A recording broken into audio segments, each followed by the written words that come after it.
Identity reservation. ఇదేంటిది అంటే ఒకప్పుడు గొల్ల కురుమలకు బీసీ రిజర్వేషన్ లేకముందు, బీసీ రిజర్వేషన్ 1970 నుంచి ఇంప్లిమెంటేషన్లోకి వచ్చింది.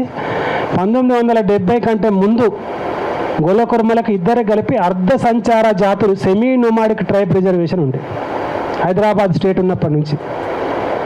ఆ తర్వాత మనం ఎవరం అడగలే. అనంతరామన్ కమిషన్ వచ్చింది.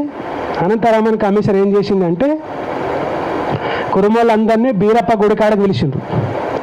పిలిచి ఏం చెప్పిండ్రు అంటే, అప్పుడు దేవరమల్లప్ప దానికి ప్రెసిడెంట్ ఉండే, ఏం చెప్పిండంటే మేము కురుమలము, మేము గొంగళ్ళు నేస్తాము, మమ్మల్ని వృత్తి కులాలుగా భావించాలని మేము అడిగినప్పుడు చెప్పాలని అనంతరామన్ చెప్పిండు.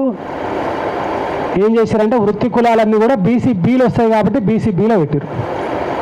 గొల్లలందరినీ కూడా కృష్ణుని టెంపుల్కి, హైదరాబాద్లో కృష్ణుని టెంపుల్ కాడ ఇవ్వకుండా పెట్టి మేము యాదవ క్షత్రియులమని చెప్పాలని చెప్పిండు. మన వాళ్ళందరూ ఏం చెప్పారు, యాదవ క్షత్రియులమని చెప్పడం వల్ల బీసీ-డీలో పెట్టారు.